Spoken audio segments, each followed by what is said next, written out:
Russell Vance had built his life out of nothing but grit, long nights, and a stubborn refusal to give up. From a rented kitchen barely bigger than a walk-in closet and a second-hand food truck that coughed more smoke than it served meals, he had grown his buffet brand into 8 thriving restaurants scattered across the state. At 47, he owned them all outright, a king in his own small empire. For years, success had been his constant companion. But lately, something had shifted. The Westwood location had been bleeding customers for 3 months straight. The numbers weren't just down, they were dropping like a stone. Complaints flooded in through customer surveys and online reviews. Food's cold. Staff's rude. No one's cleaning the tables. His district manager had a list of excuses. Staffing shortages, inflation, the weather. But Russell didn't buy it. He had built his business on seeing problems before anyone else spotted them. This time, he needed the truth without a layer of polished corporate spin. So, he did something he hadn't done in years. He shed his image. He shaved off his beard, dyed his salt and pepper hair a jet black shade, and slid on a pair of thick-rimmed glasses. A fake name tag completed the disguise. Ryan Trainee. Corporate had conveniently sent a real new hire to another location, so no one would suspect a switch. Westwood was the only store he had never visited since its grand opening. That anonymity would be his cover. He arrived on a Saturday morning just before the lunch rush. The moment he stepped inside, the smell hit him. Garlic bread heavy in the air, mixed with fryer oil clinging to every surface. At the back door, a tall man with an impatient glare greeted him. "You the new guy?" the man asked without warmth. His name tag read, Manager Craig. Russell nodded. "Yeah, Ryan, starting today." Craig didn't bother with a handshake. "We're short 2 people. No slow start. Dishwasher's out again. You're on buffet duty. Hope you're fast." The kitchen was a furnace. Steam clouding the air, plates clattering, fryer baskets hissing. A young woman in her early 20s worked near the sink, scraping trays with mechanical exhaustion, her apron soaked and streaked with food. "That's Alina," Craig said, already sounding annoyed. "She's supposed to be dish, but she's too slow. You'll be up front. Don't screw it up." Alina glanced up and offered a tired but polite smile. "Hey, sorry in advance if I splash you." Russell returned it with a soft grin. "No worries. I'm here to learn, right?" Craig barked a few more orders before disappearing into the back.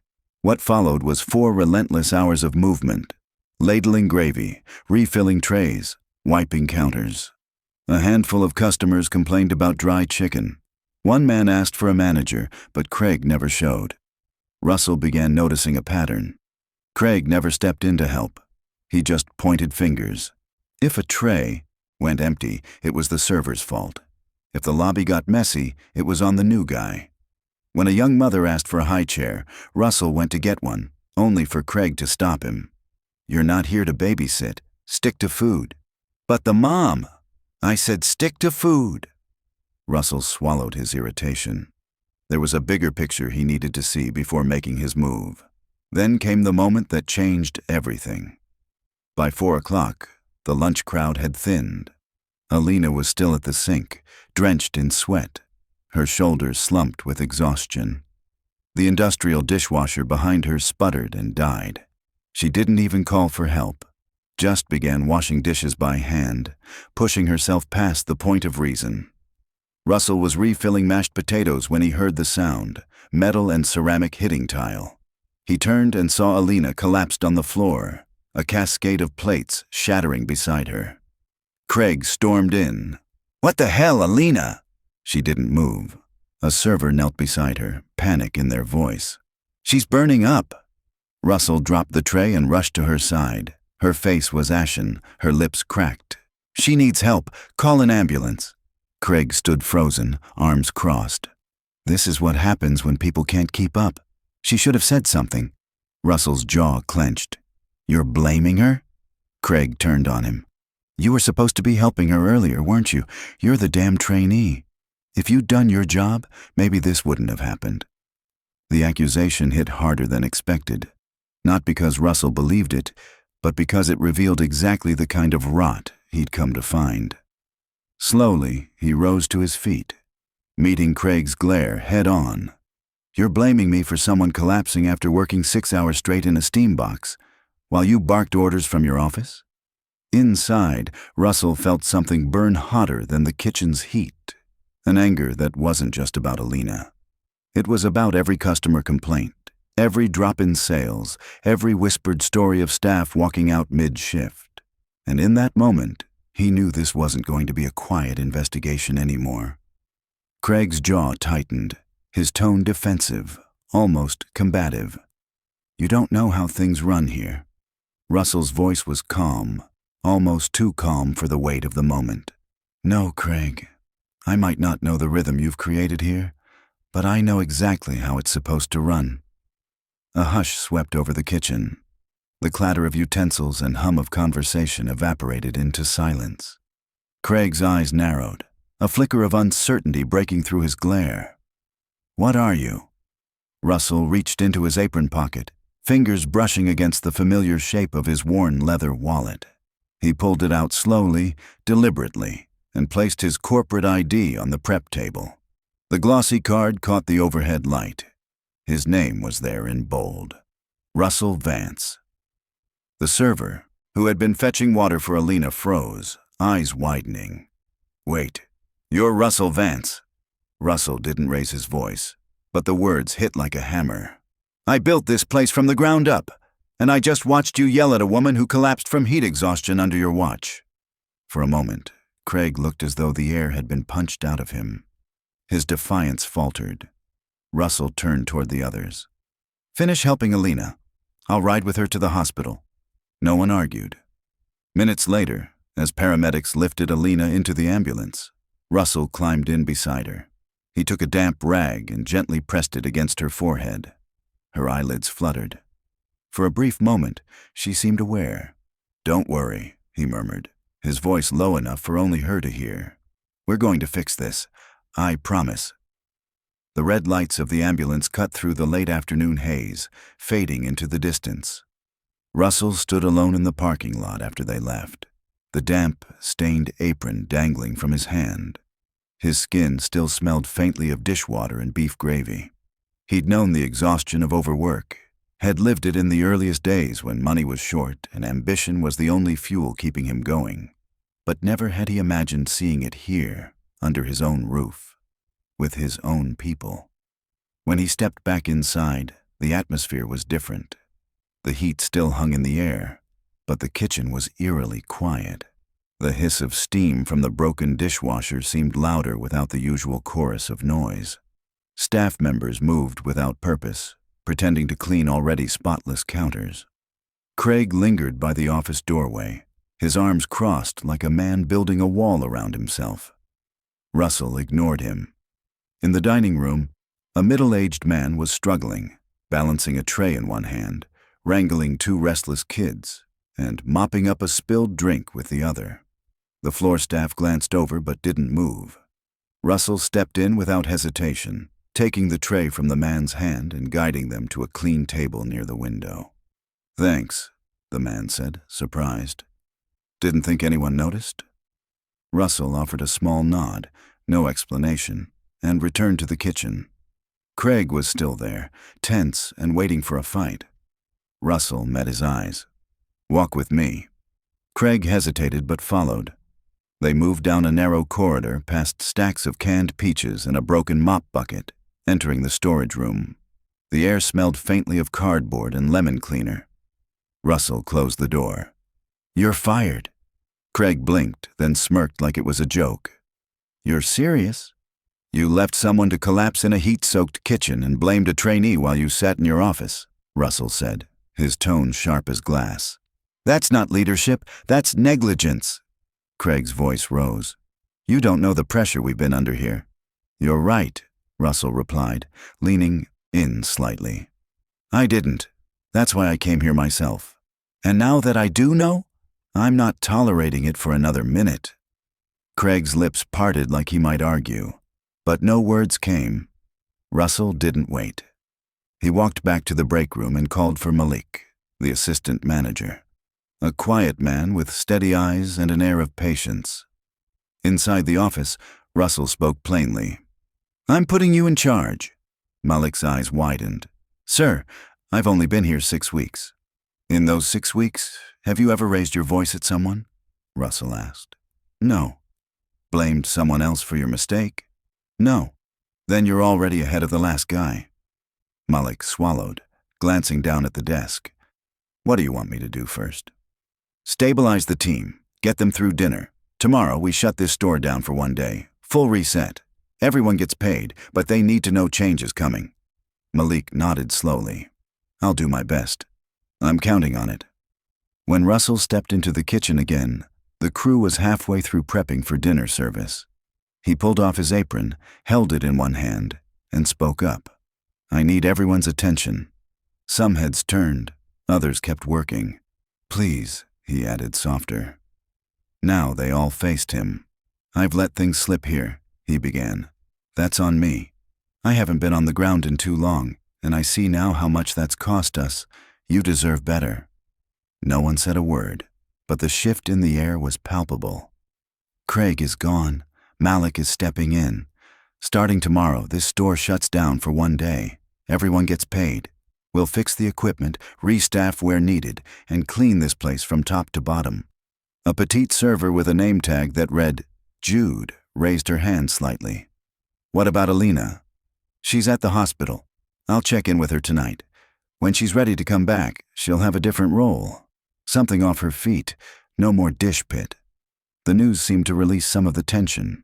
A few shoulders relaxed. Someone near the fryer let out a breath they'd been holding. "For the rest of today," Russell said, "we finish strong. I'll be working the floor with you. If you need something, ask. If something's wrong, tell me." Jude tilted her head. "You're staying?" "I'm not going anywhere." Dinner service was steady, the tension lingering but lighter. Russell manned the carving station while Malik coordinated the back. The fryer sputtered, the vents groaned, but there was no shouting, no blame. When a kid spilled soda near the drink machine, 2 servers cleaned it up together without hesitation. By closing time, as the last customers drifted out and the music played low, Russell sat with Malik in the office. "We need people," Malik said. "We've been down 3 for weeks. Hiring's been slow. I'll pull candidates from the other stores temporarily," Russell said. "We'll handle training here, and that dishwasher, we're not repairing it, we're replacing it. This week." Malik studied him for a long moment. "You're really doing this?" Russell leaned back, voice steady but carrying the weight of conviction. "I didn't build these places so people could break down in them." Malik hesitated before speaking, as though weighing whether the words were worth saying. "There's something else," he said quietly. Russell's attention sharpened. "What is it?" "One of the line cooks, Lewis. He's been covering double shifts without overtime. Craig made him clock out in the middle of his shift, then keep working off the books. Said it was just helping the team." Lewis didn't argue because he was worried about losing hours. The muscles in Russell's jaw tightened. "Where's Lewis now?" "Still cleaning the grill." Russell found him in the back, bent over a tray, scraping away burned cheese. He looked to be in his 30s, lean, with tired eyes and a faded tattoo on his wrist. "You're Lewis?" Russell asked. The man straightened slightly, startled. "Yes, sir. I'm told you've been working unpaid hours." Lewis's gaze shifted toward the floor. "Just helping out. It's fine." "It's not fine," Russell said firmly. "It's illegal, and it's over. You'll be paid for every hour you worked, retroactively." Lewis blinked, swallowing hard. "Really?" "You have my word." Russell left him to finish the grill and walked out to the dining area, where the last chairs were being stacked. He grabbed a towel and began wiping down the salad bar beside Jude. "You really meant it about shutting down tomorrow?" she asked. "I did." "What if corporate freaks out?" Russell allowed the faintest smirk. "I am corporate." Jude's lips curved into a small, almost reluctant smile before she returned to her work. By 9, the last lock turned with Russell's own key. The air inside smelled of bleach and baked potatoes. Malik lingered beside him with the spare set of keys in his hand. "I'll be here early," Malik said. "I'll bring coffee." Russell walked to his car under the dim lot lights, the day's grit still clinging to his skin. In that moment, he didn't feel like a CEO at all. He felt like a man who had been asleep for years and had just woken up to find his house on fire. And he had no intention of closing his eyes again. The next morning, the Westwood buffet lights flicked on without the usual crowd waiting outside. Inside, the kitchen hummed not with the clatter of lunch prep, but with the steady rhythm of change. A delivery truck idled at the back dock, unloading pallets. Russell stood near the entrance, sleeves rolled halfway up, holding 2 trays of steaming coffee and a paper bag of breakfast sandwiches. He set them in the break room without a word. No speeches, no ceremony. Sometimes respect was best shown quietly. Staff trickled in, some earlier than scheduled, curious about what the shutdown really meant. Malik arrived with a clipboard, scanning the updated schedule Russell had typed and printed himself. "We've got vendors coming at 9 to check the refrigeration units," Russell said. "New dishwasher arrives at 11. Pulled some strings to get it here this fast. It's not everything we need, but it's the right start." Malik's brow furrowed slightly. "What about Alina?" "I spoke to her last night. Doctor says she needs at least a week. When she's cleared, she moves to inventory and prep. No more heat-intensive work. And she's not coming back until she feels ready." Malik nodded slowly. "That's good. She's got a little brother. She's been taking care of him on her own. No parents." Russell's expression darkened. "She didn't mention that. She doesn't talk about it, doesn't want pity." "She's not getting pity," Russell said. "She's getting a fair shake." By 8, the core crew was in place. Jude leaned against the counter while a technician worked on the overhead exhaust fan. Lewis scrubbed the deep fryer, his movements more deliberate than the day before. A tall man in a faded polo appeared at the back door with a clipboard. "Darren," he introduced himself, "equipment installation. Heard you were in a rush." Russell led him to the dish pit where the old machine sat like a corroded relic. "It's getting replaced?" Lewis asked, eyebrows raised. "Today," Russell confirmed. "No more patch jobs." Water hissed as Darren began disconnecting the hoses. Malik made notes without interrupting. Just after 9, a silver sedan pulled in. Out stepped a woman in her mid-40s, sharp blazer, no name tag. Russell recognized her instantly. "Kristen," he said, surprised. "I was in town," she replied briskly. "Thought I'd see the fallout." Kristen was the regional compliance officer, rarely seen outside quarterly audits. She had already heard whispers about Craig's firing and the sudden shutdown. "You're lucky HR didn't step in first," she murmured. "Alina could have filed a formal complaint." "I don't call that luck," Russell said. "I call it a warning." Her expression softened slightly. "I'll need to interview the crew discreetly. Make sure there's nothing we've missed. Keep it low profile. They're still on edge." Kristen nodded and headed toward Jude, who was stocking the salad fridge. Malik drifted closer to Russell. "She's asking about Craig, whether he said anything discriminatory." "Did he?" "Not to me," Malik admitted. "But he talked down to people, especially the younger women.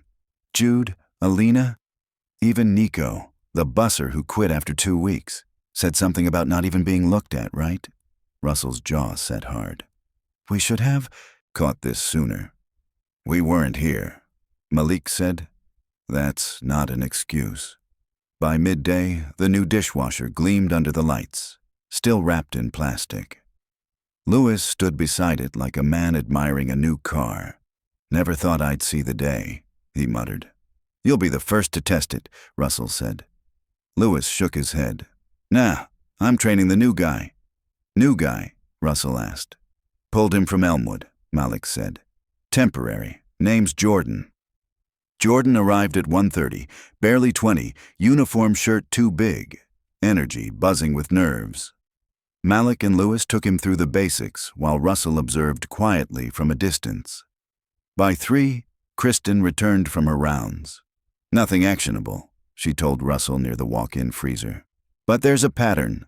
Craig undermined women more than men, dismissed suggestions, ignored complaints. Jude says he once told her she wouldn't last a month because she wasn't tough enough. No witnesses, but others say similar things. And Lewis wasn't the only one with falsified time cards. Russell stared at the freezer wall. Audit every time card from the last 3 months. If anyone's missing pay, they get it by the end of the week. No exceptions. Kristen gave a short nod. I'll start.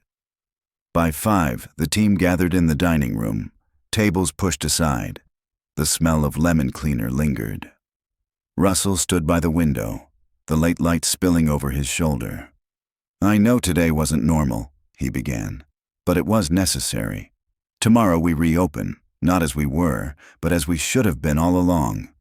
No more patch jobs. We rebuild what never should have cracked. He turned to Malik. Permanent manager, full authority. Malik's eyes widened. Kristen's here to make sure no one's concerns go unheard again. If something's wrong, speak up.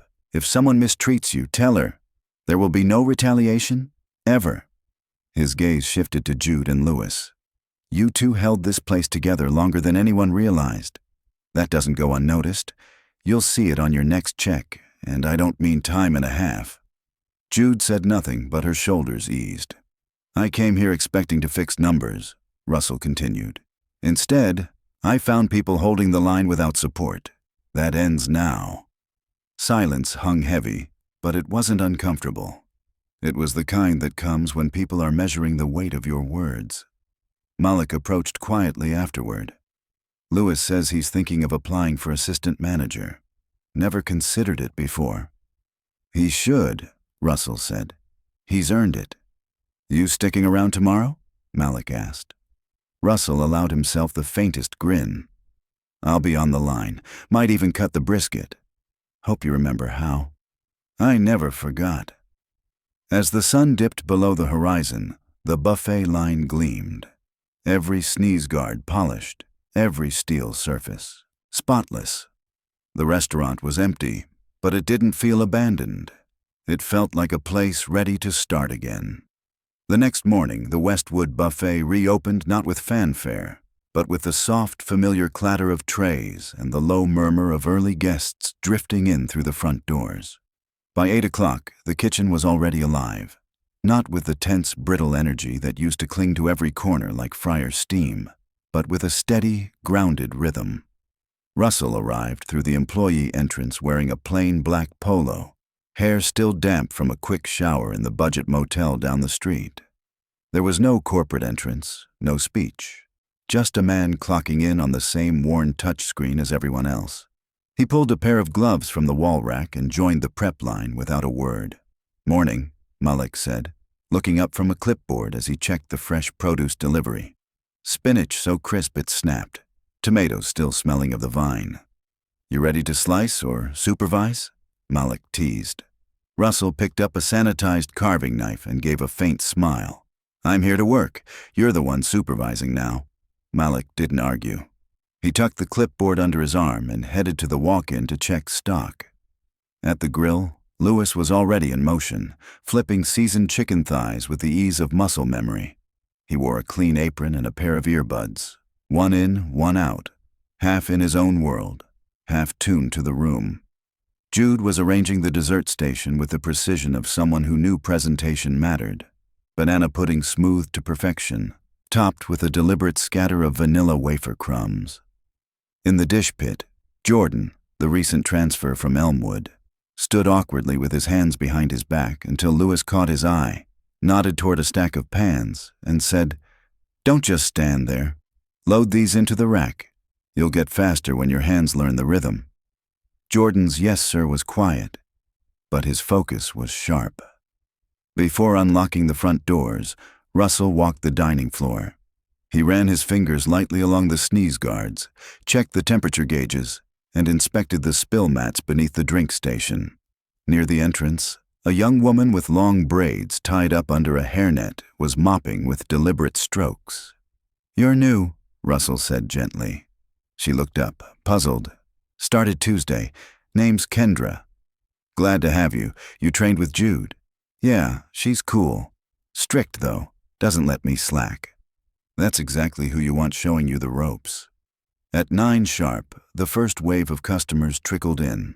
A pair of retirees chatting like they'd been meeting here for years, a mother wrangling 2 toddlers, and a man in paint-splattered work boots who made a beeline for the breakfast bar.